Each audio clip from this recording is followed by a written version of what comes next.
name's Ricardo Vidrio. I'm working in the Stucky Lab under the mentorship of Dr. Young C. Jun. And I'll be talking about lithium-air batteries today and the search for better electrocatalysts.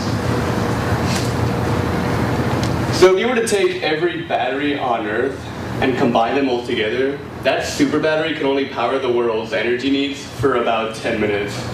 So just by saying that and the evidence provided in this graph right here, we can see that today's modern batteries, the most that we use, such as lithium-ion here, they don't really supply a lot of energy, and they're insufficient enough to meet our growing energy needs. So here at UCSB, we're trying to make a battery that can rival fossil fuels, as we see up here.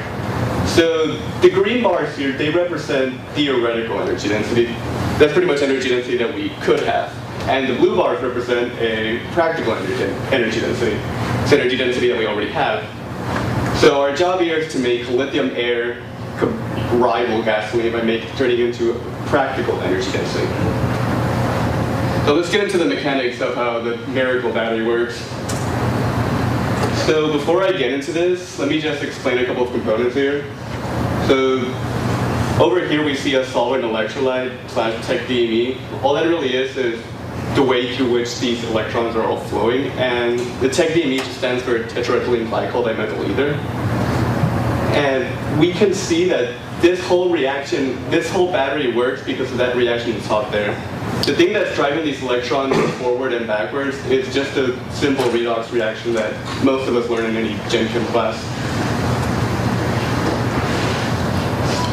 So on one side we have the lithium, which is the anode side of the battery, and on the other side we have the cathode side of the battery, which is where the O2 comes in. Something of importance here is that on the cathode side of the battery, there needs to be a steady stream of oxygen coming in, which is why we close off our batteries in this beaker-type container that I'll show right now. So how this usually works is on one side we have lithium ions flowing across the entire electrolyte, going to the other side of the cathode, and producing our lithium peroxide, Li2O2.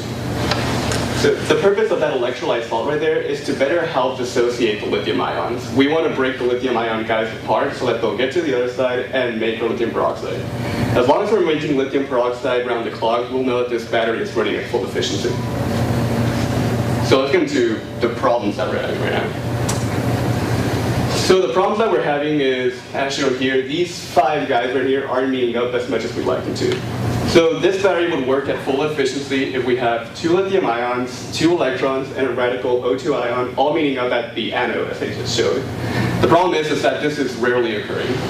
And this is pretty much a huge hindrance. Most of the problems that are occurring with lithium-air batteries, such as their poor cyclability issues, they're not discharging enough current, they're only peaking out at about a certain capacity that can't rival fossil fuel right now, goes back to this issue right here. And it's this lack of union that's really what's causing this problem. So let's take a look at how we're going to tackle this problem. So we're dealing with 2 very important aspects right here. One of them is, the most important one, as you can see by the red text, is figuring out a perfect electrocatalyst. The electrocatalyst is what will help the party of 5 get together pretty much all the time. And another thing we're pretty much dealing with is assembling these batteries on a weekly basis. We're assembling about a dozen batteries on a weekly basis, and we're analyzing their cyclability, how much energy density they're giving us, how much current they're discharging, pretty much basic battery stats. And as you can see on that graph right here, we enclose our batteries in this beaker, and inside that beaker is just a bunch of O2 gas. And you'll see right there, that's a coin cell, and that's pretty much the battery. It's about the size of a dollar coin, and you'll see the little holes right there. That's where the O2 is coming in. And that bottom side would be the cathode side of the battery.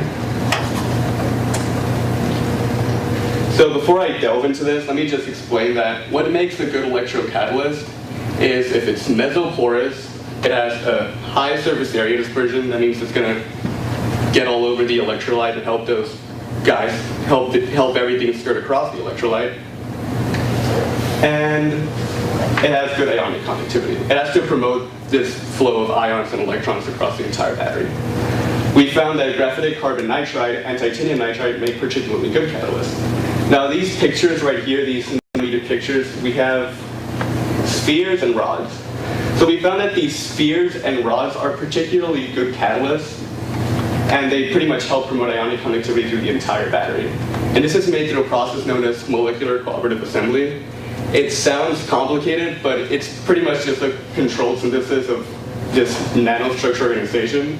And all that really means, goes to show, is that how we generate these catalysts, they have to come out as these spheres and rods right here.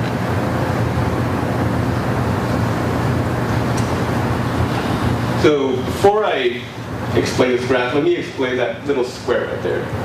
So on one side we see Super P. Super P is our go-to catalyst. It's been proven time and time again that it'll increase the capacity here of pretty much any battery. So by default, any catalyst that we come up with has to be better than Super P. MCA right here, let me go back one. So we combine MCA with graphitic carbon nitride to make a pretty good superior catalyst, and that's pretty much all it is. And MCA is just melamine cyanuric acid. On the left side, we have titanium nitride. There's a lot of value in titanium nitride because currently it's being used as an anti-rust coating. So it's being, I would say, not mass-produced, but it's in fabrication right now. And if these batteries are ever to reach a practical stage in their development, titanium nitride could be used as a catalyst that's just geared up to go. So as we see right here on this graph, let me explain this vertical axis. That voltage is pretty much at the voltage that the battery seems to operate. And this capacity right here is just an energy density value that's identical to the one I showed in my first slide. So as you can see, titanium nitride is the superior catalyst because it's almost reaching the energy density of fossil fuels. A good way to think about this is the electrocatalyst acts as the holy grail for air batteries. It's the electrocatalyst, it's the fact that we don't have a good enough electrocatalysis that doesn't make these batteries viable or practical enough. Because the batteries that we have right now, say lithium-ion batteries, they don't have a high enough energy density, but that means they're really good. They have a really good cyclability. It means you can recharge them and charge them again, and they're tested and proven. And we need to get these batteries to this level. So there's still a lot of facets of experimentation that we're working on here. One of them is changing the anode side to this CaLiO2 alloy anode. And what that pretty much is that we're adding calcium to the anode side because calcium has 2 valence electrons as opposed to 1 valence electron that's found in lithium. And that means it promotes better ionic conductivity throughout the entire battery. Another thing we're doing is we're replacing the electrolyte salt. Recently we've upgraded to trifluoridic acid, and that pretty much just helps the dissociation of lithium work better. And we're also trying new combinations of electrocatalyst concentration. One important thing to remember is we have to add just the right amount of electrocatalyst. We can't just add like 100 milliliters or a huge amount because it might actually hinder the performance of the battery. So we have to find a good combination. As well, we have to know what cell we're working with in order so the design won't be hindered. And we're also experimenting with lithium-sulfur batteries. Now, this is particularly good because lithium-sulfur batteries don't require a high purity O2 environment to work in. It's an easier process to build them and to operate in. They don't require that beaker I just showed. So our work is far from done, but our graphs keep getting better and better with time. And I'd like to conclude my presentation by thanking Dr. Stuckey for providing me the opportunity to work in his lab, Dr. Jun for mentoring me all this summer, Erica for allowing me to be a part of UC Leads, and that concludes my presentation. Thank you.